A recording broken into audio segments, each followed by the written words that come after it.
vivre pour que vous puissiez bien me voir, mais souffrez que ce soit pratiquement, je vais dire, avec ma photo de profil que je ferai ce partage de ce soir.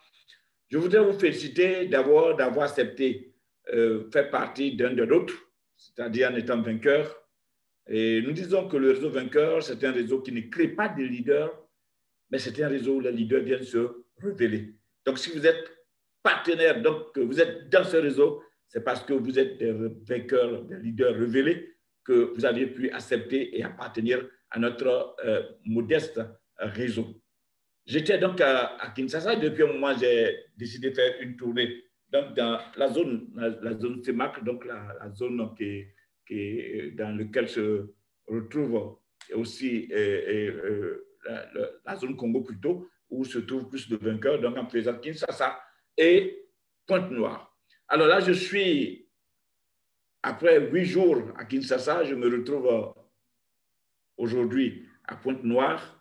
Je suis arrivé même aujourd'hui, après avoir pris le vol hier pour Brazza et ce matin pour Pointe-Noire. Mais vous êtes tellement important qu'on ne saurait s'empêcher de vous délivrer encore et ce que vous n'avez pas pu suivre à Kinshasa. Il s'agit de quelque chose d'important. Qu'est-ce qui fait qu'aujourd'hui, chacun d'entre nous démarre cette activité et se voit en griffe abandonné. Se voit abandonné. Parfois, c'est parce qu'on n'a pas le pourquoi fort, on ne sait pas qu'est-ce que c'est. Alors moi, ça fait aujourd'hui 11 ans que je suis dans cette belle activité, mais 11 ans où je tiens parce que quelque part, un jour, j'ai entendu parler de cette entreprise, un jour, je m'y suis mis et celui qui m'en a parlé, mon parrain à moi, m'a accompagné avec un certain nombre de formations et parmi ces formations, une a capté mon attention, une a métamorphosé totalement ma vie. Cette formation que j'ai écoutée, j'ai suivie il y a exactement 10 ans, c'est celle-là qui est encore d'actualité. C'est elle que je vais partager avec vous. Je vais vous faire suivre cette très belle, je vais dire, formation qui a fait de moi l'homme que je suis. Alors, je vais demander donc que vous soyez attentifs parce que je vais partager mon écran. Je vais partager mon écran.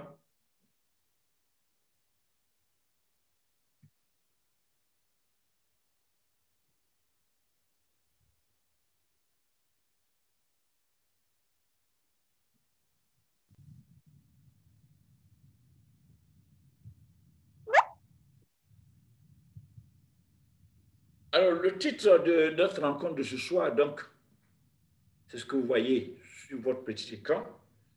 Le succès est une succession de hasards. Voilà.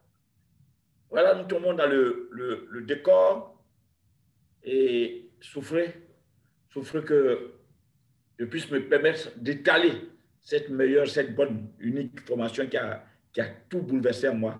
Alors, je voudrais me rassurer que tout le monde m'entend. Hein. Manager Gabriel, je suis entendu? Oui, très bien, 5 sur 5. D'accord, merci beaucoup. Alors, nous allons voir en introduction, pouvons-nous réussir par hasard ou par chance? Pouvons-nous réussir sans rêver, sans objectif, sans but à atteindre? Pouvons-nous réussir sans le vouloir, sans le désirer ardemment? Est-ce que c'est possible? Pouvons-nous réussir sans oser, sans essayer et sans courage? Pouvons-nous réussir sans connaissance? Pouvons-nous réussir sans détermination, sans persévérance et sans endurance? Pouvons-nous réussir sans tomber, sans rater des qualifications? Bref, pouvons-nous réussir sans échouer? Pouvons-nous réussir sans plan, sans un plan donné? Pouvons-nous réussir sans en payer le prix, sans sacrifice, sans travailler, sans poser des actions, sans réfléchir et sans courir? Est-ce que c'est possible de réussir? Pouvons-nous réussir sans prendre du risque? Pour répondre donc à toutes ces questions, nous avons choisi d'étudier la vie d'un homme qui est d'origine l'origine que nous avons tous, donc qui a notre origine et qui ressemble à l'origine que nous avons, c'est-à-dire qu'il n'est pas différent de nous. Un homme qui a une histoire banale, simple, extraordinaire,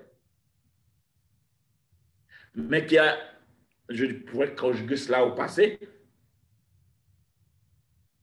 cet homme a fait des choses extraordinaires. Les amis, comment l'a-t-il fait? Quelles sont ses qualités? Quels sont ses principes? Alors, chers partenaires, de qui s'agit-il? La situation que nous allons étudier aujourd'hui, que vous souffrez, il ne s'agit pas de la politique, mais son histoire est une histoire exceptionnelle. Cette personne, ce serait, tenez-vous prêts, Barack Obama. Alors, je vais vous permettre de suivre attentivement un film. Et c'est le film que vous allez suivre là, ce film-là, à la suite de ça, que vous comprendrez la grandeur de ceux dont nous parlons depuis un moment. On va être très attentif. Je dis bien attentif parce que l'histoire est dans le détail. L'histoire est dans le détail. Sous un instant, les amis, c'est juste... Vous avez désactivé le partage d'écran. D'accord. C'est un dessin, un tout petit instant, instant de téléchargement de fichiers qui semble. Accordez-moi une petite minute. Une petite minute. Parce que là,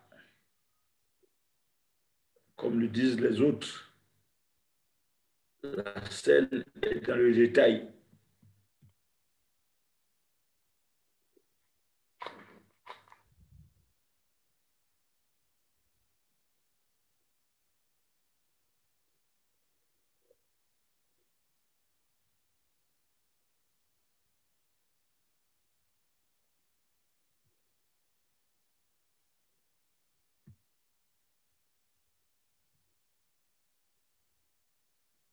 Tout petit instant de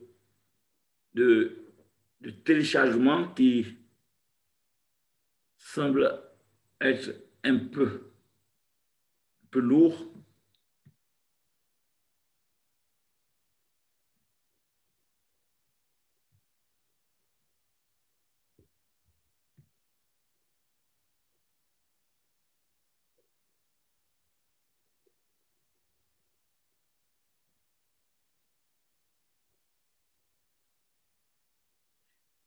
Alors donc, j'étais tantôt en train de dire que c'est l'histoire de quelqu'un de spécial.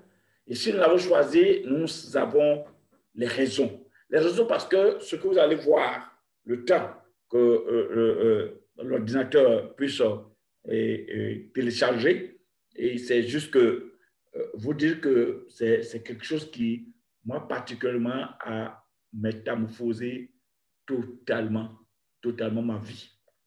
Voilà un film qui semble être banal, qui n'a rien à voir avec les autres films, mais un documentaire exceptionnel. Alors, je l'avais déjà téléchargé puisque l'ayant laissé à Abidjan, ça m'a été envoyé par WeTransfer. Donc, c'est le temps que nous avions mis et où c'était sur l'ordinateur. Ce temps n'a pas permis que ça puisse durer et rester jusqu'à aujourd'hui. Donc, ça a dû partir. Donc, je me retrouve en train de reprendre le téléchargement. Et vivement que la connexion nous permette de pouvoir l'atteindre. Je pense que le téléchargement se passe apparemment. Alors, certainement, je vais demander à... Je vais peut-être... Semble à un culte de Barack Obama, le pavillon du premier président noir du pays attire les amateurs de souvenirs. C'est un moment historique. On veut juste avoir une photo de ça. C'est vrai qu'il ne va plus habiter ici, mais l'idée qu'il ait vécu là avec sa famille... Et moi, c'est émouvant pour vous? À quel point? Ça n'a pas de prix. Cet Obamania est le nouvel oxygène de Chicago, la ville où le président élu a installé son équipe de transition. Pour mieux connaître Barack Obama, nous sommes d'abord allés à la rencontre de ceux qui ont couvert au plus près sa campagne électorale, les journalistes politiques américains. Ce jour-là, la conférence de presse du président élu s'achève. On nous laisse voir que les bribes de Barack Obama. On ne sait pas grand-chose de lui. Il contrôle sa communication de façon très serrée. Il n'a donné que quelques interviews depuis son élection, quelques conférences de presse et répondu à très peu de questions. Un président élu peut répondre à une quinzaine de questions, mais voyez, aujourd'hui, il y en a eu 4 ou 5. Il crée beaucoup d'événements autour de lui, mais on n'a toujours que des bribes et on ne sait pas vraiment qui il est. Quel a été le parcours personnel de Barack Obama? En 2004, ce jeune sénateur inconnu de l'Amérique est invité à clôturer le Congrès des démocrates. Il expose sa vision du pays et s'appuie pour cela sur son histoire. Je sais que mon histoire est un fragment de l'histoire de l'Amérique et que je suis redevable à ceux qui m'ont précédé. L'Amérique est le seul pays au monde où une histoire comme la mienne est possible. Barack Obama semble avoir toujours eu confiance en son destin. Comment le premier président noir des États-Unis s'est-il forgé une personnalité? Nous nous sommes mis dans ses pas pour rencontrer les témoins d'une histoire si singulière.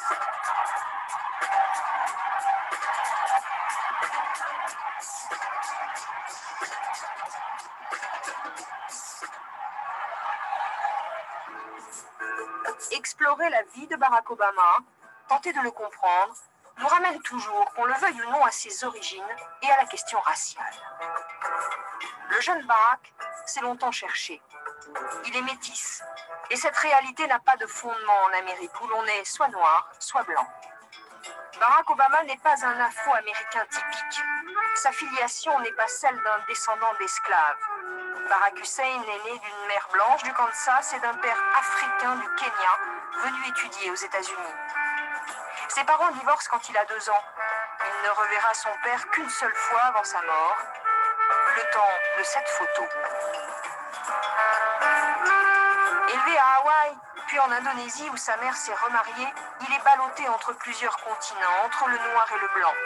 Aimé, choyé par ses grands-parents, mais avec un père absent. J'étais chanceux autant que c'était possible parce que je vivais à Hawaï. Il n'y avait pas beaucoup de Noirs. C'était un environnement multiculturel. Je n'avais personne à qui m'identifier en tant qu'adolescent africain-américain. Obama découvre ses racines africaines en se rendant au Kenya. Il a 26 ans. Dans le village de son père, il se recueille sur sa tombe, rencontre pour la première fois sa grand-mère et est initié à la famille par sa demi-sœur, Oma Obama. Il avait besoin de savoir d'où il venait, et plus encore, qui était son père. Et moi, j'étais le lien pour tout ça. Je connaissais toute la famille. Et j'avais des références occidentales. Et je pouvais lui expliquer les choses. Parce que venir voir la famille ici, c'est compliqué. Quand vous venez d'Amérique, les gens espèrent vous voir arriver avec des biens. Ils espèrent que vous puissiez aider tout le monde. En Occident, la famille, c'est les parents, les enfants et quelques cousins. Mais ici, c'est les parents, les enfants, les cousins et toute la famille élargie. Et il avait des gens qui venaient vers lui en lui disant « Hé, mon fils, bienvenue, mais qu'est-ce que tu peux faire pour moi ?» Il n'existe pas d'image de ce premier voyage. Celle-ci date de 2007. Obama est déjà sénateur. Il revient au village de sa grand-mère, accompagné par les caméras pour écrire sa légende. Lors de ma première visite, ma sœur Oma et moi-même avons pris un matatu depuis Kisumu. Et j'avais des poulets sur les genoux. Tu t'en souviens? Oui. Et ensuite, j'ai eu des bébés qui ont pris la place des poulets. Ils étaient trempés. Ils n'avaient pas été changés. En fait, c'était tout à fait différent. C'était un moment privé. C'était un moment privé où j'ai pu retrouver mes racines et comprendre qui était mon père. Gabriel. Il présente ses 8 Allô? frères et sœurs Allô, Gabriel? issus de mariage de son père musulman polygame. Elle lui décrit un homme rongé par l'alcool à la fin de sa vie, un fonctionnaire instruit en Amérique et revenu dans son pays avec des idéaux. Changer le Kenya, combattre la corruption. Mais le père de Barack Obama, ses idées nouvelles sont rejetées. Son retour est un échec. Son fils ne l'oubliera pas. Durant son voyage en 2007, c'est à l'université de Nairobi que le sénateur ne mâche pas ses mots pour laver l'honneur de son père et condamner les dérives de l'Afrique. J'ai découvert qu'en dépit de son niveau d'instruction, la vie de mon père n'a été que déception. Ses idéaux sur le futur du Kenya se sont souvent heurtés au tribalisme et au copinage politique.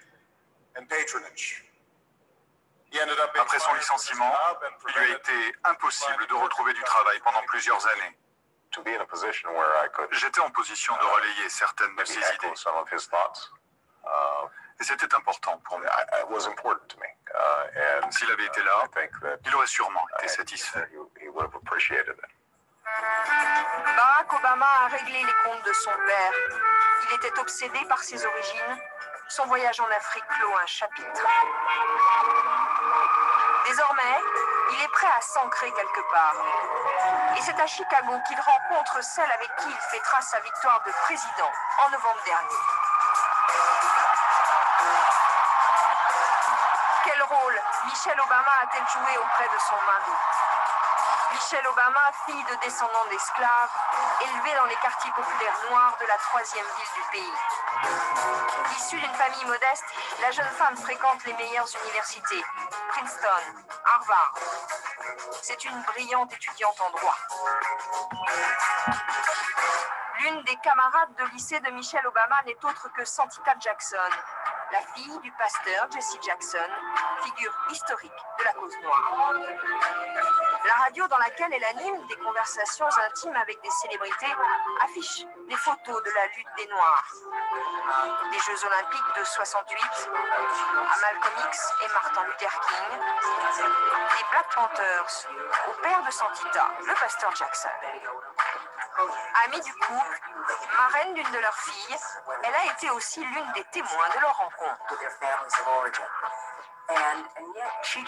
Elle a choisi ce jeune garçon qui avait une voiture brinque-ballante, des vêtements un peu râpés, mais quelqu'un qui avait des idéaux, quelqu'un qui ne regardait jamais la télé, sinon pour les infos, quelqu'un qui lisait beaucoup, ce qui la rendait perplexe. Mais ce qui l'a le plus impressionné, c'est qu'il lui a donné un rendez-vous charmant dans une réunion de quartier. Et elle s'est dit, mais ces personnes l'apprécient vraiment. Et lui, il aime ces gens. Et cela en dit long sur Michelle et Barack. Ils ont une vraie passion l'un pour l'autre. Avec Michelle et ses amis comme Santita, Barack Obama côtoie les grandes figures de la communauté noire. Son mariage lui apporte aussi un ancrage personnel. C'était un jeune homme qui avait beaucoup cherché le sens des choses, de la famille. Et c'est ce qu'elle lui a apporté.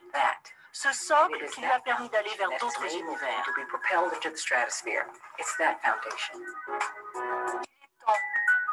pour Obama de construire son personnage public. Il intègre alors l'université la plus prestigieuse d'Amérique, celle qui forme l'élite du pays, la faculté de droit de Harvard. C'est ici que Barack Obama va connaître sa première expérience politique. Le professeur Tribe a accueilli le futur président qui a été son étudiant avant de l'assister dans ses recherches.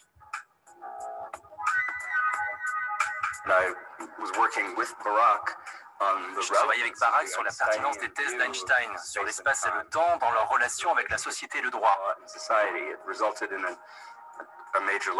C'est un travail qui a été publié dans la revue de droit d'Harvard et republié plusieurs fois. Ça a été une de mes recherches les plus importantes. Il m'a beaucoup aidé et je mentionne d'ailleurs dans la première note de cet article toute l'aide apportée par Barack Obama. L'étudiant en droit arrive à Harvard à la fin des années 80. Le campus est alors secoué par des manifestations quotidiennes.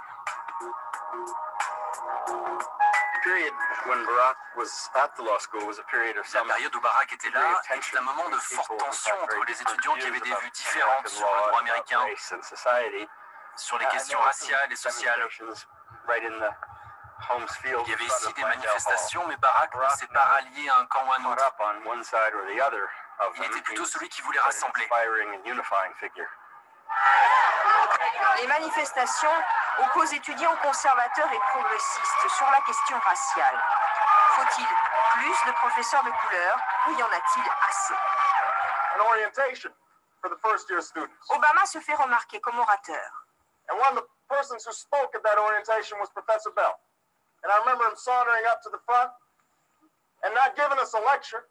Ses interventions sont posées, appréciées de l'auditoire.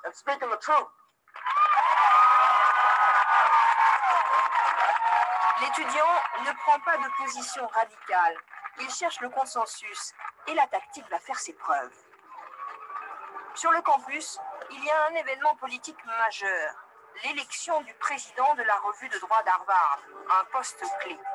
La revue est l'une des plus prestigieuses au monde. Obama se présente à l'élection et l'emporte contre toute attente. Les conservateurs, comme les progressistes, ont voté pour lui.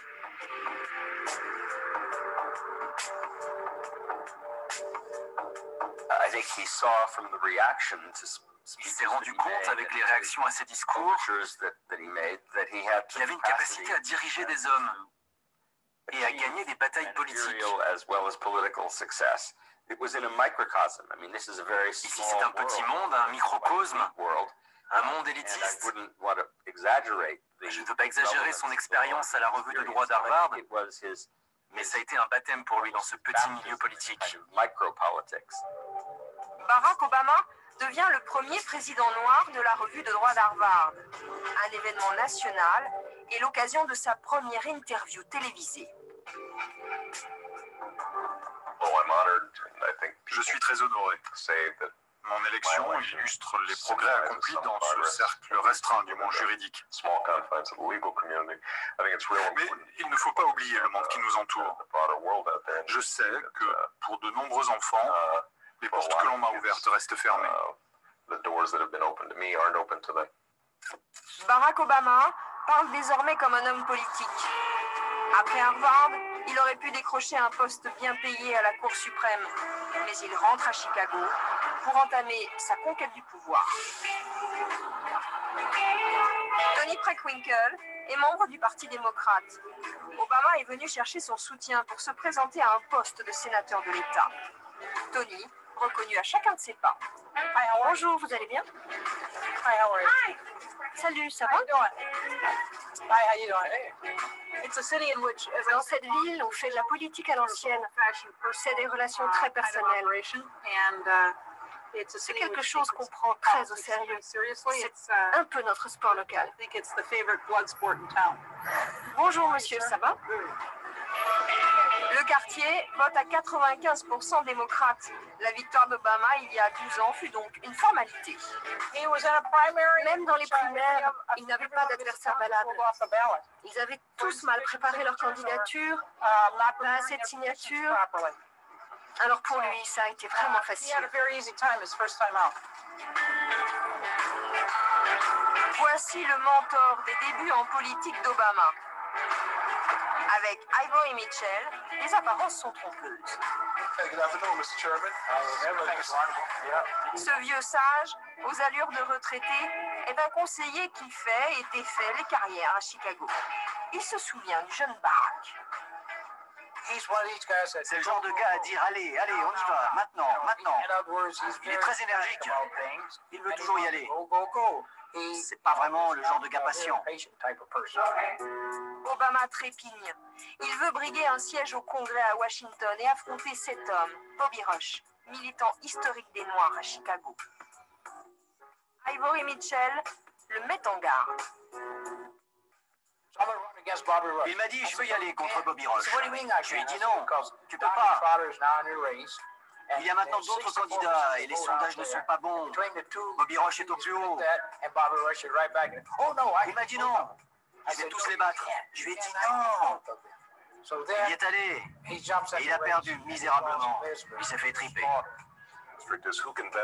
Barack Obama a voulu défier l'un des hommes les plus établis dans sa communauté. Face à Bobby Rush, soutenu par Jesse Jackson et les vieux militants noirs, Obama, peu implanté et sans expérience, ne fait pas le poids. Mais qu'a-t-il fait? Ça l'a fait réfléchir sur le fait qu'il allait trop vite et qu'il ne savait pas encore ce qu'était vraiment la politique. Il s'est peut-être dit qu'il aurait dû écouter un vieux conseiller qui était dans la politique depuis 26 ans. Les relations d'Obama avec les activistes noirs ont parfois été difficiles. Dans la campagne électorale contre Bobby Rush, un de ses opposants explique dans cet article qu'Obama est un blanc avec un visage de noir. Pas assez noir, trop élitiste, hautain avec ses frères de couleur, cette accusation est revenue en 2008, au début de la campagne présidentielle. Sur la chaîne Fox News, le micro du pasteur Jackson est resté ouvert. Tu vois, Barack, il est condescendant envers les Noirs sur cette affaire de foi. J'ai envie de lui couper les...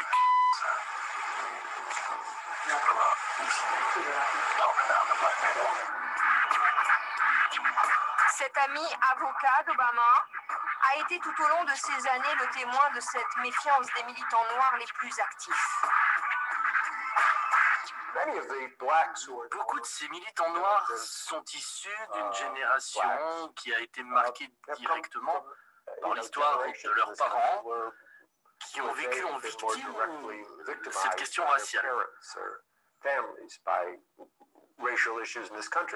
Barack, lui, il a échappé à cela. Ce n'est pas son histoire. En tant que noir, bien sûr, il n'est pas détaché, mais il a une perspective différente. L'idée que la race est importante pour son identité, mais qu'elle ne définit pas toute sa pensée. La victoire d'Obama n'aurait pas été possible sans ceux qui l'ont précédé et qui ont lutté pour l'émancipation des Noirs. Martin Luther King et son héritier Jesse Jackson. Jackson, candidat malheureux à la présidentielle en 1984, il n'avait pas pu rassembler au-delà de sa communauté. Le 4 novembre dernier, ses pleurs ont fait le tour du monde, une émotion sincère, des larmes versées aussi sur sa propre histoire.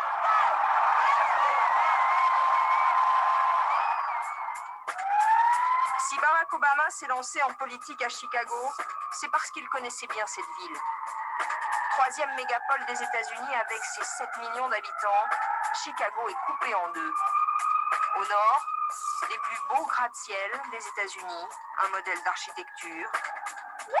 Au sud, une immense banlieue de quartiers modestes ou très pauvres, l'un des plus grands ghettos noirs du pays, le South Side. C'est ici que Barack Obama choisit de vivre sa première expérience professionnelle en tant que travailleur social. Il a alors une vingtaine d'années. Jerry Kellman habite dans les quartiers nord, les quartiers blancs.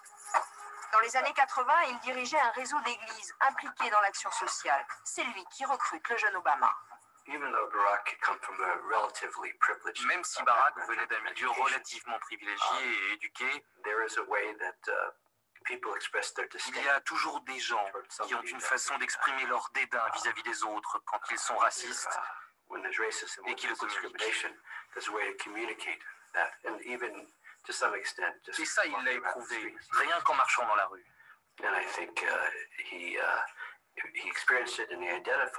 l'a vécu et il s'est mis à la place de ceux qui avaient souffert plus que lui de ce racisme ordinaire. Et cette empathie l'a poussé à vouloir changer les choses. Ce n'était pas tant de la colère que la volonté de refuser ces injustices.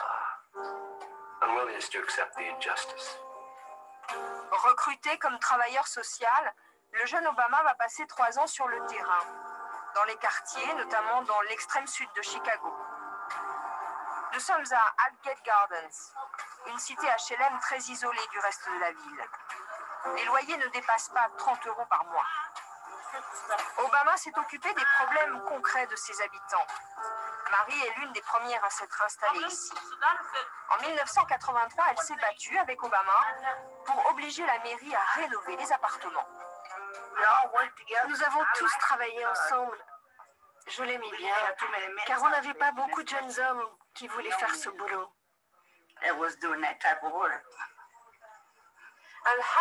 Et quel genre de travail vous avez fait ensemble? Est-ce qu'il a fait du bon boulot? On a travaillé ensemble pour qu'ils enlèvent la laine de verre des greniers et qu'ils les ferment, car les enfants montaient là-haut pour jouer et ils descendaient en pleurant, en se grattant. Ils avaient la peau irritée. Alors on a travaillé pour qu'ils enlèvent tout ça et qu'ils condamnent les greniers. La fille de Marie occupe aujourd'hui le même emploi qu'Obama à l'époque. Elle aussi est travailleure sociale dans le quartier. Son bureau est tout près de ce mur où les habitants ont inscrit la longue liste de leurs disparus.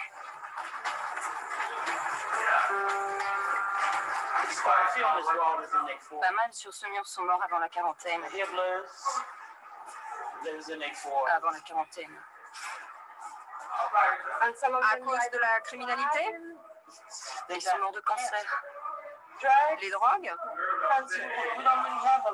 On n'a pas tellement de morts liées à la drogue ici. Les gens sur ce mur sont morts de maladie. À l'époque, Obama s'est mobilisé avec les habitants sur les problèmes de pollution, d'environnement. Aldgate Gardens a été contaminé pendant des années par la métallurgie toute proche. On est entouré d'industries. On n'aurait jamais dû nous mettre là, mais parce qu'on est des Afro-Américains et ils ont construit cet endroit pour que les vétérans noirs de la Deuxième Guerre aient un endroit pour se loger quand ils rentraient. C'est pourquoi ça ressemble à une base militaire. Et Obama n'a rien changé ici alors quand il est venu. La situation a empiré, mais il a l'air de vouloir se battre. Il nous comprend, mais là, il a une crise à gérer. Il ne peut pas se pencher juste sur nos problèmes. L'économie va vraiment mal. Pendant ces 3 années, c'est un groupement d'églises qui salarie Barack Obama pour son travail social. Il passe la semaine à s'occuper du quotidien des habitants et le dimanche, il assiste au culte dans les communautés.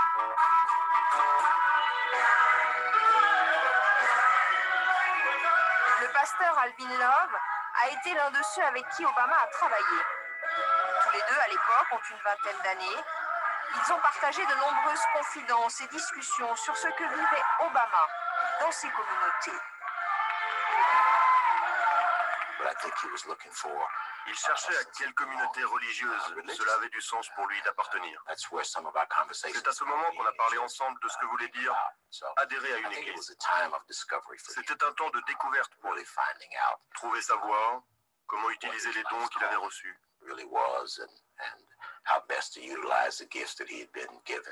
C'était vraiment un terrain d'apprentissage. Il dit lui-même que c'est la meilleure éducation qu'il ait jamais eue. Je pense qu'il s'est vraiment formé ici. Pour poursuivre cette quête personnelle et spirituelle, Obama se cherche un mentor. À l'époque, Alvin Love est un peu trop jeune. Obama choisit de rejoindre l'une des plus anciennes églises noires de Chicago et de cultiver une amitié avec celui qui la dirige, le pasteur Jeremiah Wright. L'église de la Trinité rassemble le dimanche toute l'élite noire autour de ce pasteur virulent. Ils veulent que nous chantions Dieu bénisse l'Amérique. Non, non, non, pas Dieu bénisse l'Amérique. Que Dieu maudisse l'Amérique. C'est dans la Bible parce qu'elle tue des enfants innocents. Que Dieu maudisse l'Amérique parce qu'elle traite ses citoyens comme des sous-hommes. Que Dieu maudisse l'Amérique. Une vidéo apparue en pleine campagne électorale. Barack Obama a-t-il assisté aux sermons enflammés de son pasteur? Les approuve-t-il? Pressé de questions, le candidat va y répondre dans un discours fondateur où il critique son ami sans le renier.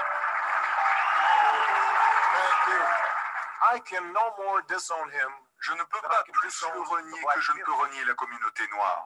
Je ne peux pas plus le renier que je ne peux renier ma grand-mère blanche. Une femme qui m'a élevé. Une femme qui a fait tant de sacrifices pour moi. Une femme qui m'aime plus que tout au monde. Mais aussi une femme qui m'avouait sa peur des Noirs qu'elle croisait dans la rue et que, plus d'une fois, j'ai entendu faire des remarques racistes qui m'ont répugné. Ces personnes font partie de moi. Et elles font aussi partie de l'Amérique, ce pays que j'aime. Obama a rompu finalement avec son mentor. C'est un homme accompli sur le plan personnel qui entrera à la Maison-Blanche dans quelques jours. Mais Barack Obama aura effectué quelques détours pour concilier les deux parties de lui-même, parfois si contradictoires, et dessiner sa personnalité en noir et blanc.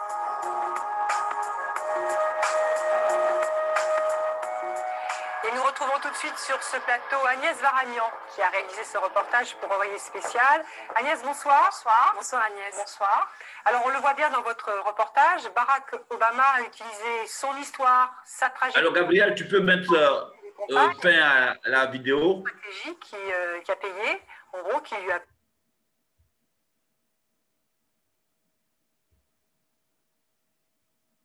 J'arrête la vidéo.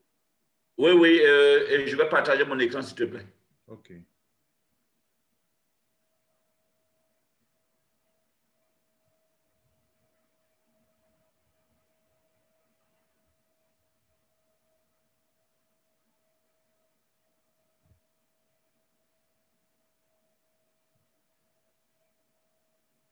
Vous pouvez y aller, grand-père. OK.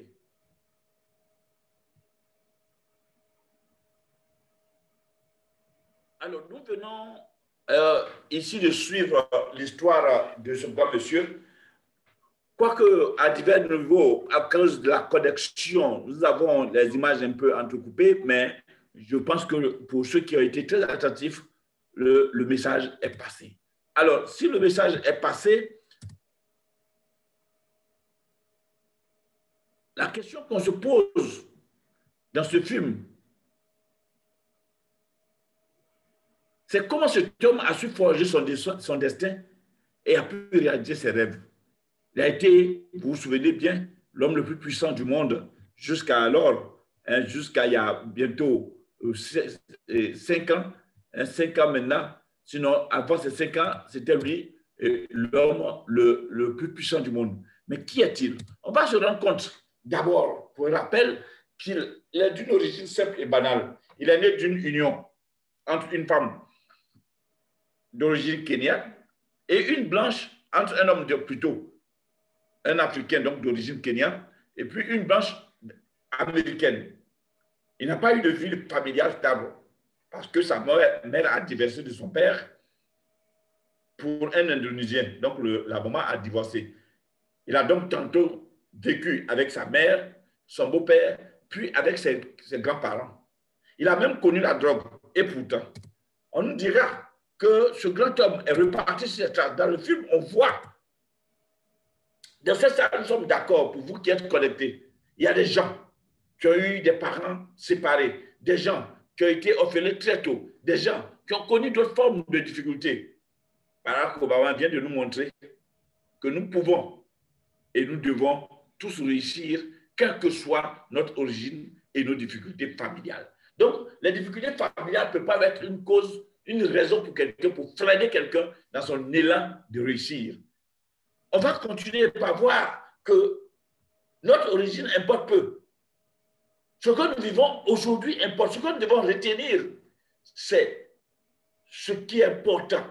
C'est ce que nous voulons devenir. Ça, c'est la seule chose. Où nous voulons aller, c'est ça qui va être important. Pas d'où nous venons, pas ce que nous avions été. Ce qu'on retiendra, ce qu'Obama a fait, c'est où, ce qui était important pour lui, c'est où il voulait aller. Et pour toi, vainqueur parrainé, qu'est-ce qui est important pour toi? Où tu dois aller? Où tu veux aller avec cette entreprise?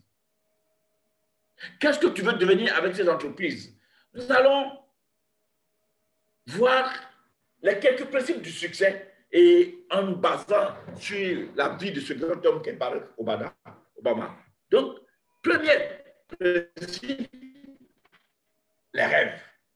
Ce n'est pas un hasard si les Américains sont les premiers au monde.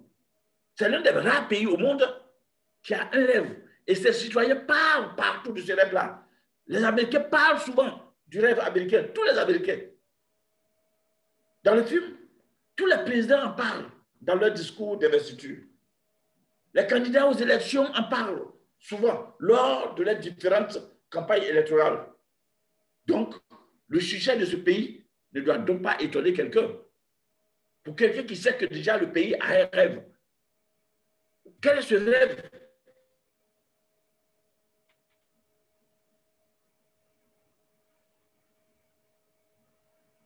Le rêve américain, c'est de créer un pays où tous les hommes pensent, où tout ce que tous les hommes pensent de positif, quel que soit le domaine, soit réalisé.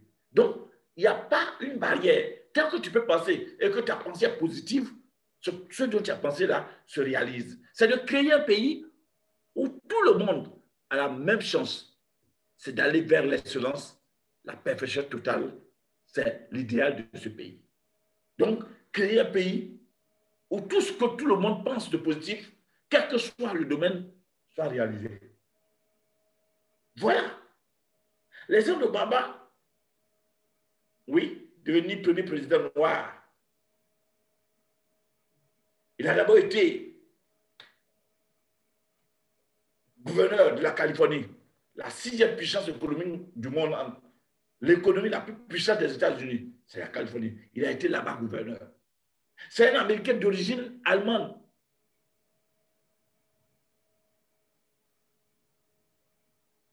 Comme vous le savez déjà, c'est-à-dire que ici, c'est une faute d'origine, un Américain, on va dire d'origine africaine. Donc, aujourd'hui, ce n'est pas de pouvoir se dire qu'on n'a pas les capacités. Parce que si le rêve que tu as en démarrant cette activité, c'est simplement de dire que je vais au sommet, c'est pour devenir diamant. Qu'est-ce que tu as en tête? C'est ça qui va être primordial. La seule chose dont il faut avoir peur, c'est la peur. Obama n'a pas eu peur. On va voir ici, ne demandez pas ce que votre pays peut faire pour vous, mais demandez plutôt ce que vous pouvez faire pour votre pays. On ne demandera pas ce que le Congo pourra faire pour nous. Quelle est ta part? Qu'est-ce que tu peux faire pour le Congo? Chers filles, c'est très important. Le rêve de Barack Obama, c'est d'abord, d'être leader, d'être politicien, d'être un politicien, pas un politicien comme les autres, un politicien sans pareil. C'est de restaurer l'espoir, être un président des États-Unis pour changer le monde et réaliser une partie du rêve américain. Donc, ce rêve-là, où n'importe qui pense quelque chose de bien, qu'il puisse le réaliser. Ces rêves sont également ceux de son père. Lutter contre la pauvreté, lutter contre la corruption. Oui, on a vu ses premiers pas vers la réalisation de ses rêves. On a vu, pendant qu'il était encore étudiant, comment il se battait déjà dans cette jeunesse-là. Les amis, quels sont les rêves du père de Barack? Si vous avez suivi le film, on dit qu'il a effectué 2 fois le voyage en Afrique pour aller découvrir ses racines, aller voir, chercher sa base et connaître le rêve de son père. D'ailleurs, le titre de son premier livre le démontre. Le rêve de mon père ou Dream from my father. Pour vous dire que déjà, Il est allé voir. C'est vrai que son père est mort. Dans le film, il dit que si son père était vivant, il aurait été heureux. Pour vous dire combien de fois, des gens, d'abord même n'ont même pas leur propre rêve, avant même d'aller chercher le rêve de leurs parents. Moi, ce film m'a inspiré. Ça m'a permis de comprendre aussi, à mon tour, et ce qu'était mon père. Et pour avoir souffert, j'ai décidé, le père, mon pauvre père enseignant, dans ma région, d'avoir un prix qui porte le nom de mon père, le prix du meilleur enseignant, qui a porté le père, le prix Joseph Amoussou Bagidi. Oui, ça faisait partie de sa bataille, il n'est plus. Mais à partir de ce film de Barack Obama, j'ai pu aller vers mes racines, aller chercher qu'est-ce que j'ai pu faire, non seulement pour réaliser mes rêves, mais aussi de ceux de mes parents. Quels sont les rêves que tes parents ont laissés? Quels sont leurs rêves? Qu'est-ce qu'ils ont? Parce que tout parent prie pour que son enfant fasse mieux que lui. Mais si l'enfant doit faire mieux que lui, que l'enfant sache jusqu'où le parler est arrivé ou jusqu'où il va aller en fait d'en ajouter pour atteindre lui aussi ses résultats. On a vu, ça c'est l'image, la photo du père du Baba, un Africain pur sang, un Kenyan. Quels sont les rêves de Baba? Ses rêves personnels, les rêves de son père, les rêves de son pays. Donc toi, quels sont les tiens? Quel rêve as-tu toi? C'est d'abord de chercher ces rêves-là. Qu'est-ce que nous avons habitude, nous, aujourd'hui, nous, Africains, nous qui ne savons pas de quoi sera fait demain, qu'est-ce que nous avons l'habitude de laisser à nos enfants? Très souvent, qu'est-ce qu'on laisse? C'est des dettes. Il faut avoir un idéal pour que tes enfants puissent poursuivre ça un jour, que les enfants puissent poursuivre. C'est ça le plus important. Les amis, le deuxième principe va être la connaissance. Par exemple, Obama lit beaucoup. Donc, il se forme en permanence. On a posé la question à Barack Obama, qu'est-ce que c'est que l'éloquence? Il a simplement répondu que tout homme cultivé est éloquent. Et vous savez bien que l'adage dit pour mieux improviser, il faut s'approvisionner. C'est quand vous allez lire, quand vous lisez, que vous augmentez ce qu'on appelle, vous réglez à la hausse votre thermostat financier. Il faut lire. Si vous ne lisez pas, vous ne pouvez pas arriver, vous ne pouvez pas être quelque part dans cette entreprise. La connaissance est importante. Donc, c'est le deuxième principe, c'est la connaissance. La formation continue. Qu'est-ce que Forever nous offre en domaine de connaissance? Le développement personnel, la technique de développement, les formations de produits, la lecture des livres, le marketing de réseau. Achetez aussi un livre par mois et vous laisserez quelque chose à vos enfants en héritage. Maîtrisez les outils informatiques et la langue anglaise. Ne faites pas comme moi. Moi, à défaut, j'ai dû donc inscrire ma fille dans une école américaine pour qu'elle puisse m'expliquer ce qui se dit. Sinon, moi, quand on parle, je réponds yes, yes, yes. Donc, chers partenaires, c'est important de chercher à maîtriser cette langue de Molière, et plutôt de Long Sam, pour pouvoir se retrouver à un niveau donné en plein dans cette activité, parce que les meilleurs livres en développement personnel, marketing relationnel, sont écrits en anglais. Les amis, le troisième principe va être le courage. Regardez comment ce jeune, à 26 ans, part en Afrique pour chercher à comprendre ses racines, ses origines. Nous, aujourd'hui, à 30 ans encore, on dort dans le salon de l'homme pas. Voilà quelqu'un de 26 ans déjà, un Américain, qui sort de là-bas pour aller chercher ses racines. Il a connu la drogue, mais il a laissé. Avoir le courage donc de changer, de voir, quand on sait qu'on est sur la mauvaise voie. Il a eu le courage d'aller en politique contre la vie des activistes noirs. Vous avez suivi dans le film. Quelqu'un a dit que c'est un noir au cœur blanc, pour ne pas dire que c'est un blanc qui est à l'intérieur. Il a eu le courage de refuser de bons postes de congrès. Quand il était président, quand il était élu président de la prestigieuse revue de la faculté des droits de l'université d'Harvard. Il ne voulait pas aller au congrès en tant que responsable là-bas, mais il a voulu partir au congrès et vraiment à ce titre-là, pas pour aller chercher de petits titres ici, pour ternir son image. Puisque son rêve était grand, il a souhaité donc refuser de petits postes ici, des postes qui pourraient satisfaire son égo et l'empêcher d'aller plus loin, il va les éviter et continuer son chemin. Avoir le courage de dire non par moment à ce qui ne nous arrange pas.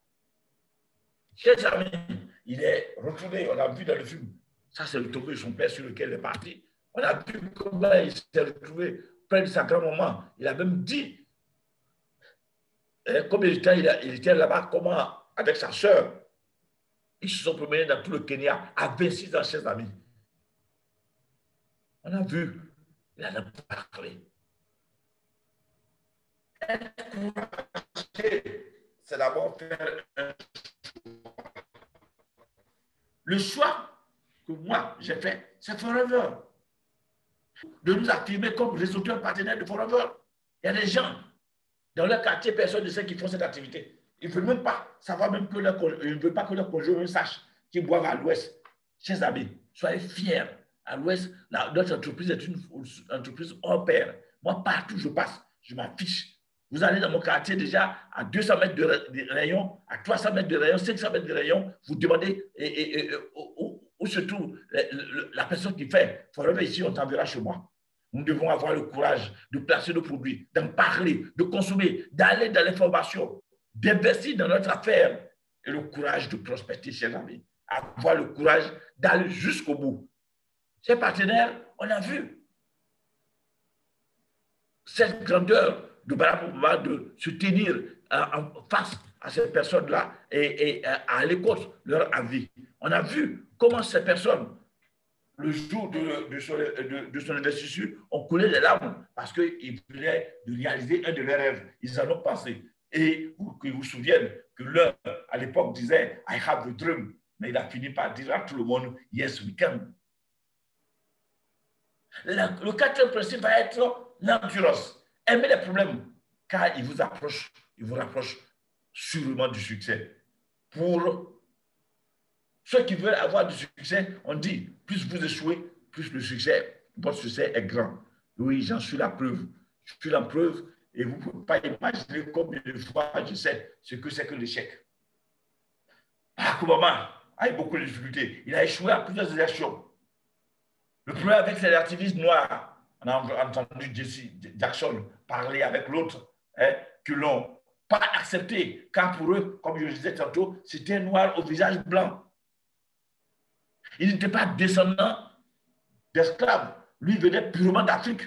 Alors qu'aux États-Unis, et les Africains sont traités autrement. C'est-à-dire au moins, si tu es noir, tu dois être descendant d'un esclave pour être considéré. Mais là, il venait directement, lui, il a un père kenyan.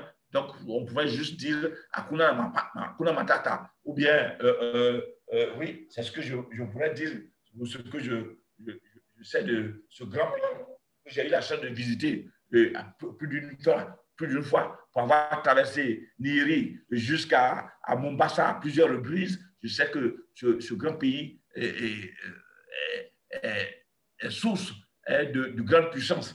Oui, Barack Obama puise donc vraiment ses racines directement au pied du mont Kenya. Par conséquent, c'était une difficulté pour lui que les autres Américains le voient comme africain. Oui, il a eu un mentor. C'est là où je voudrais en venir. Quelles que soient les personnes, quels que soient les grands que vous voyez sur cette terre, qui veut réussir à forcément un mentor. En as-tu un qui est en cadre, qui tu accompagnes? Vous avez vos managers qui sont là, vos parents qui sont là, et vous ne voulez pas vous rapprocher pour apprendre d'eux. C'est une évidence. Il faut chercher vraiment à vous accrocher à quelqu'un qui voit mieux que vous, qui peut vous encadrer, qui peut vous amener à atteindre votre objectif. On a vu plusieurs fois que dans ces difficultés, Obama a accepté aller à se faire coacher, même parfois quand il n'est pas d'avis. Et à Forever, les difficultés, il y en a. On vous dit que c'est 2 personnes que vous recrutez sur 20. Mes amis, tu as prospecté et 4, 5, 6 personnes et tu te plains que ça ne marche pas. Là, on vous dit c'est 2 sur 20. Vous connaissez la voiture, la marque Honda. Honda, le fondateur, c'est son nom, Monsieur Honda lui-même. Quand il était en création de son entreprise, il a fait 18 000 lettres. Et de ces 18 000 lettres, il a eu seulement 3 000 réponses. On parle de 18 000. C'est à peine 3 000 qui ont répondu à ça. La prospection, on sait que c'est difficile, mais il faut le faire. Être présent en formation, ce n'est pas facile, mais il faut le faire. La concentration sur les objectifs, c'est aussi dur, mais il faut le faire. Nous sommes à quelques jours de la fête de l'année. Donc, le chairman bonus et le global est en train de finir. Le sort to Sydney est en train de sceller son sort, mais nous avons encore devant d'autres avantages tels que le Eagle qui nous tient encore, pour lequel on vient juste de faire la moitié. Donc, 6 mois, nous avons 6 autres mois pour tout vous prêcher l'année. Il faut vous tenir à ça. Il faut vous battre, vous concentrer sur les objectifs. Le changement de mauvais comportement, le retard, la malhonnêteté. Oui, ton père, ton fils, tu donnes de l'argent pour aller faire des achats et tu fais les achats sur ton propre compte. Voilà. On fait des petits gestes pensant que ce n'est pas grand-chose, mais malheureusement, c'est des choses qui nous tirent vers le bas. Chef vieux, le second principe dans cette affaire, c'est la persévérance. Ne jamais abandonner. Si Barack Obama avait abandonné, il ne serait jamais devenu président des États-Unis. Nous devons donc, nous aussi, ne pas abandonner. Car, comme le dit Rob Kiff, dans le mois, depuis qu'il a démarré Forever, il n'a jamais vu quelqu'un qui a joué. Il a juste vu des gens qui ont abandonné. L'anglophone dira « never give up ». N'abandonnons jamais. Les amis, accepter de jouer le rôle de pionnier, accompagner les gens. Obama a juste joué son rôle à la suite de Martin Luther King, de Malcolm, du pasteur Jesse Jackson, de lui, Farrakhan. Oui, c'est des gens qui avaient prédit, qui avaient fait des luttes, mais qui n'ont pas pu atteindre leur objectif. Oui, Barack est venu pour parfaire, pour achever cela. D'autres ont lutté. Certains avaient risqué leur vie. D'autres ont même été assassinés comme le Martin Luther King. Mais pour finir, qu'est-ce qui s'est passé? Nous avons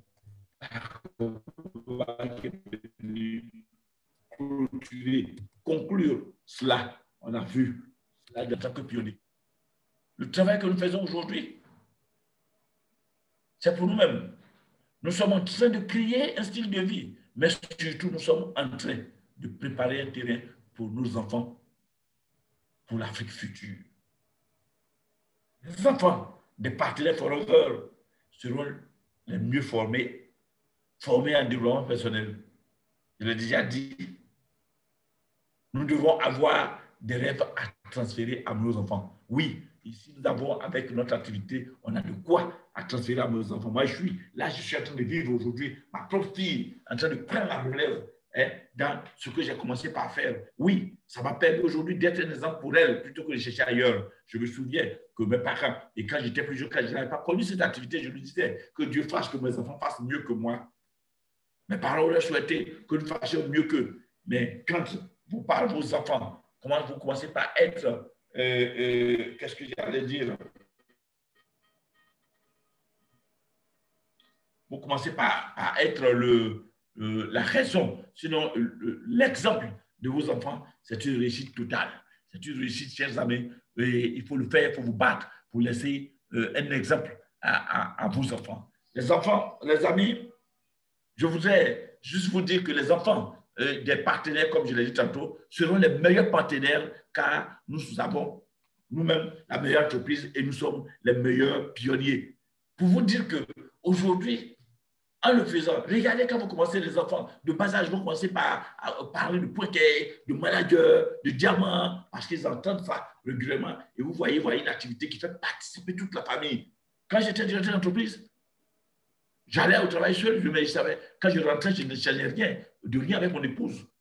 Oui, parce que je vais échanger quoi avec elle. Je n'avais pas à parler de mon entreprise avec mes enfants. Mais regardez, vous demandez Forever, vous et votre époux, les couples regardent dans la même direction. Les enfants accompagnent avec leur manière de faire. Voilà une activité où tu peux ramener le kit à ton enfant, tu peux ramener le midi maca à ton mari ou à ton épouse, tu peux ramener le miel, le thé pour toute la famille. Voilà une activité qui réunit toute la famille autour. Je vous assure, en le faisant, vos enfants aujourd'hui seront les meilleurs partenaires de demain. Soyez-en sûrs. Les amis, le 6e principe dans cette activité, c'est juste de vous enfiler votre crêpe et de dire « just do it », se mettre donc en action. par décret, Mike doit pouvoir vous permettre de le faire. Just do it. Il faut passer à l'action. Il faut agir. Cette expérience, Barack Obama s'est lancé en politique contre la vie des vétérans. Il a échoué, mais il s'est relevé. Il a été président. Donc, il a commencé, ne dites pas que j'étais veut tout savoir, je veux maîtriser tous les produits avant de me lancer. Non, essayez d'avancer. Faites un pas après l'autre. Sur la voie du succès, les difficultés ne manquent pas. Mais la bonne nouvelle, c'est que le chemin, le succès n'est pas une destination, c'est un chemin qui se ferait. C'est comme une broussaille. Dès que vous vous arrêtez, le chemin s'arrête. Donc, il faut continuer par ouvrir pour avancer. Oui. Quelles sont les actions qu'on doit mener? Il faut consommer les produits, ça commence par là. Il faut prospecter. Il faut avoir votre sac pour faire des boutiques à domicile. Il faut organiser des lancements produits. Et là, je voulais féliciter tous ceux qui se lancent aujourd'hui, que ce soit à Abidjan, que ce soit en RDC comme au Congo-Brazza, beaucoup de partenaires vainqueurs aujourd'hui font beaucoup d'activités de lancement produits. Et ça a leur avantage. Chaque fois, vous, félicitations à vous. Il faut assister aux formations. Il faut se former à la façon continue de lecture des CD audio. Se former pour former les autres. Il faut s'approvisionner pour improviser. Oui, si je ne te forme pas, tu vas former qui? Mais n'oubliez pas, à la base, il faut recruter. Il faut créer votre équipe. Créer une équipe, c'est différent d'avoir un groupe. Nous sommes dans les réseaux vainqueurs, c'est pratiquement vrai, un réseau, mais c'est un groupe. Dans votre propre lignée, vous avez des personnes mais qui ne sont pas de votre équipe. Une équipe, ici en marketing relationnel, l'équipe ne dépasse pas 5 personnes. Comment vous faites pour être partenaire de votre équipe? Vous faites partie de l'équipe de votre parrain ou que vous appartenez à une équipe. Oui, on ne choisit pas les membres de l'équipe. C'est les membres de l'équipe qui se choisissent en appelant régulièrement le parrain, en faisant les actions qu'il faut. Et c'est à ce moment-là qu'on détermine qui est le membre de son équipe dans ses fioles. Il faut suivre les fioles sur le terrain. Et il faut investir dans son business. Et quand on parle de lecture, il y a des gens aujourd'hui qui sont fioles du réseau vainqueur et qui n'ont pas mon livre. Vous ne trouvez pas que c'est dommage qu'on puisse ne pas avoir ce que moi j'ai pu mettre sur pied? Oui, quoi qu'on dise, je dis moi parce que pour l'expérience qu'on a eu à acquérir, pour ce qu'on a capitalisé dans ce livre, notre livre mérite d'être lu. Aujourd'hui, une des fioles, qui n'est même pas ma fiole, qui m'appelle parrain, grand-parrain, et qui est ma fiole adoptive, de la Réunion, juste avec les conseils que je donne, je voulais parler de Laura Citon, qui s'est qualifié manager et sort, et qui est en train de boucler le Tchèman bonus. Pendant que nous ouvrons tout ce qu'il faut pour que nos fioles suivent, aujourd'hui, nos fioles laissent la place en griffe à d'autres personnes de pouvoir suivre parce que ce que nous disons, parfois même d'autres se déconnectent, ne veulent pas venir s'approvisionner, ne veulent pas venir apprendre. Des grâces, tant que vous pouvez, soyez connectés à vos parrains et apprenez. Apprenez. Il n'y a pas mieux. La meilleure école aujourd'hui dans cette activité, au market, et je vais dire au réseau vainqueur, je voudrais dire que nous sommes la meilleure équipe de toute l'Afrique francophone. Nous sommes la 3e meilleure équipe de toute l'Afrique. C'est important de le savoir. Les amis, le 7e plus simple, c'est l'humilité. On a vu comment Barack Obama, américain, a accepté de venir en Afrique. On a vu comment il a pris poulet sur ses genoux. Il a pris des enfants qui avaient pissé dans leur... qui avaient le dessous mouillé. Il les a pris sur ses cuisses. Il a accepté être humble. Soyez humble. Il faut que vous soyez humble dans cette activité. Parfois, quand les gens... Je ne suis pas en train de me montrer moi-même du doigt, mais c'est pour ça dire que des fois, et j'entends les gens me dire vraiment, Bagedi, ton humilité me touche. Des gens me sont surpris quand on parle de grand-parents qui me découvrent. Ah, c'est ce monsieur-là. Juste parce que, dites-vous que l'être humain, l'homme, sans l'homme, n'est rien. Donc, considérez l'homme que vous voyez. Je sais d'où je suis parti. Pour ceux qui sont amis ou qui suivent mon émission sur Coach Gaz, le jeudi passé, ce jeudi, il y a l'histoire de ma vie, mon dernier chèque. Celui que qui m'a employé pour balayer le marché gros était jadis mon employé. C'était mon vigile.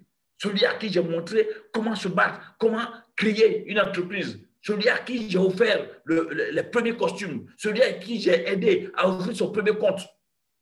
Je vais finir par devenir son employé. Il suffit de taper coach gaz et vous verrez coach Augustin de Soubagidi et vous verrez la dernière mission qui est passée. Il compte. Cette personne-là montre combien de fois, malgré ce que j'étais, j'ai accepté de venir travailler dans la boue, dans les ordures. Acceptez par moment, acceptez, soyez humble. Ne voyez pas votre grade, ce que vous êtes et essayez d'écraser les autres. L'humilité est de base dans toute la réussite. La vie de Barack Obama va être une vie spéciale quand on écoute. Je voudrais prier pour ceux qui ont été connectés, après de vous reconnecter ou bien de nous envoyer un message ou message au manager Gabriel pour avoir le film, pour pouvoir le suivre, parce que vous l'avez suivi découpé et avec la connexion qui n'est pas trop ça. Mais il faut que vous puissiez suivre. Le principe, le huitième principe va être un principe exceptionnel, la spiritualité. Chers amis, il faut croire en quelque chose. Oui, ce n'est pas de l'évangélisation, il faut croire en quelque chose. Tu es musulman, crois en ça. Tu es chrétien, crois en ça. Moi, je suis chrétien catholique.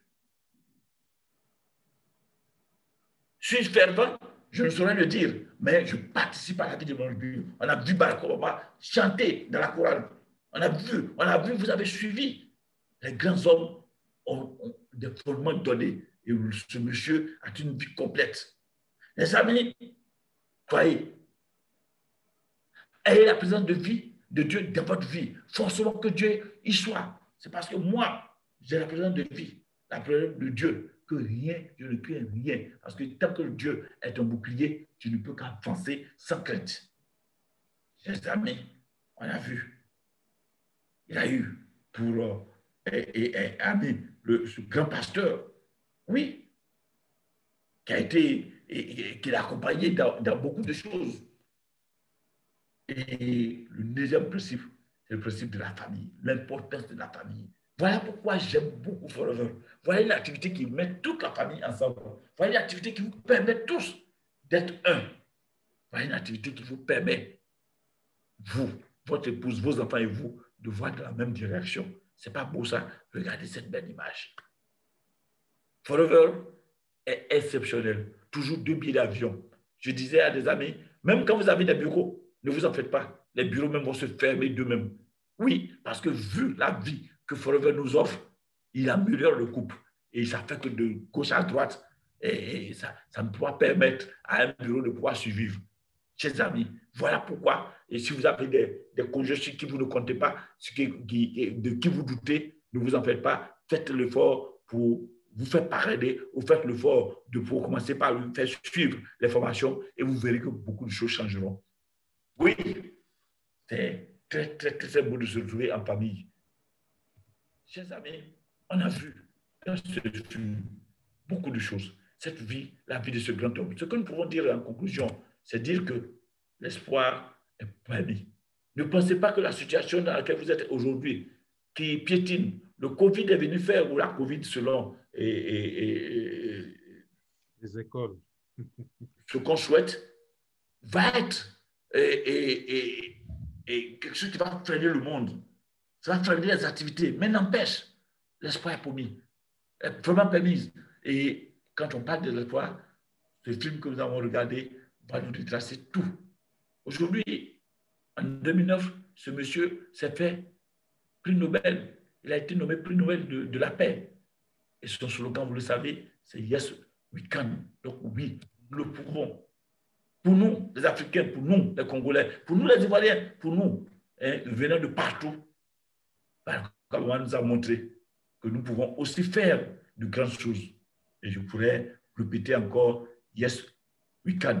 Et là où tu es, c'est vrai que tu as le micro fermé, mais répète, Yes, we can, pour savoir que oui, toi aussi, tu peux arriver. Ensemble, on pourra le faire.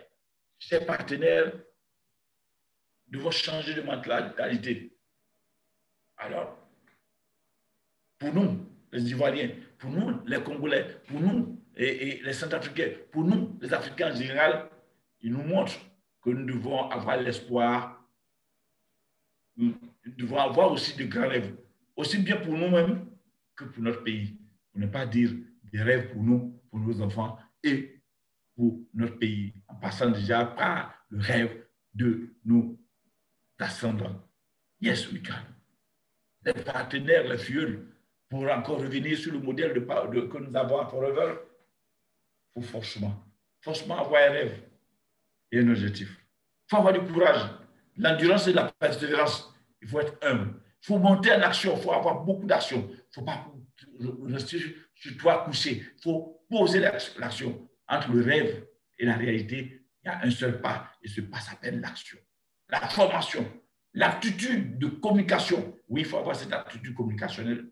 Le leadership, la famille, la spiritualité. Voilà, en résumé, la vie de ce grand homme qui a été investi et devant des milliers de monde, le monde entier était connecté en ce moment-là. La bonne nouvelle, ce que je voudrais dire, c'est cette partie spéciale donc, de ce grand homme, Barack Obama. Chers amis, vous venez de voir ça, mais je voudrais vous demander tous, et si il vous est possible de repartir en grippe sur YouTube, vous aurez à suivre une de ces dernières vidéos. Et quand je parle de ces dernières vidéos, je vous assure, c'est celle-là que je vais vous faire suivre déjà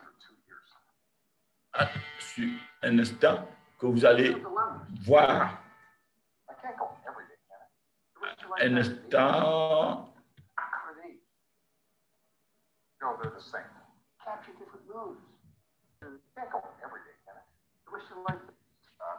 Suivez.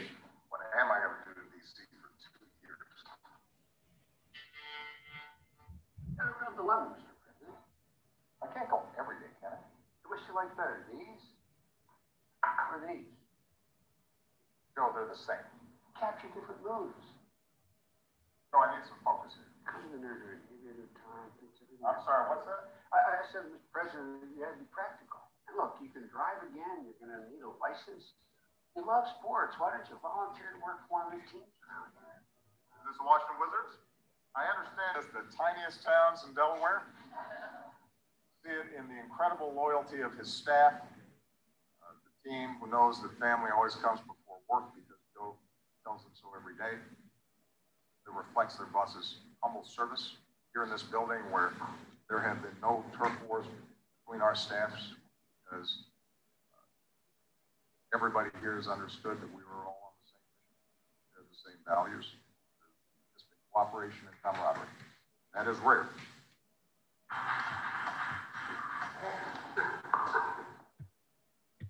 Je vais juste arrêter sur cette image-là pour vous dire que si vous regardez très bien, cette personne qui est Barack Obama qui a fini,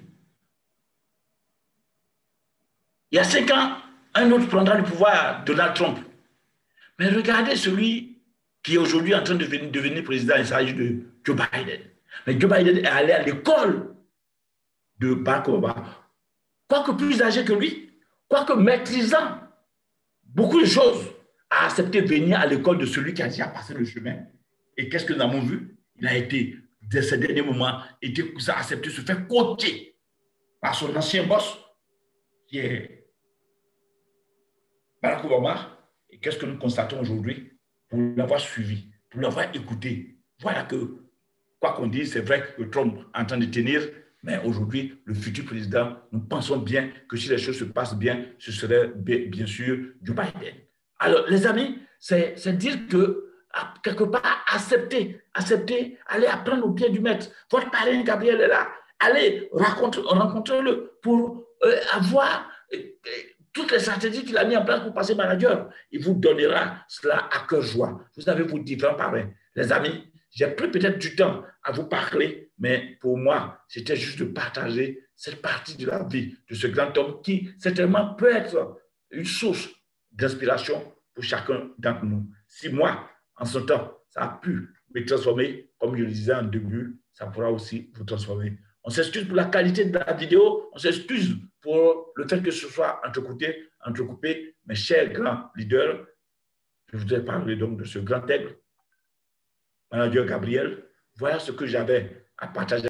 Donc, du sommet, accrochons-nous, contre vents et marées, et je pense que si nous y tenons, que nous y croyons, nous arriverons à destination. Pour ma part, je suis encore accroché donc, au gouvernail de ce navire et je suis sûr qu'avec votre accord, avec vos différents efforts, votre contribution, votre engagement, je pourrai vous mener à bon port. Nous tenterons à communiquer avec vous, à vous donner tout ce qu'il faut pour qu'au cas où nous arrivons à fléchir, que vous puissiez immédiatement prendre la relève. Nous n'allons pas chavirer, nous irons jusqu'au sommet.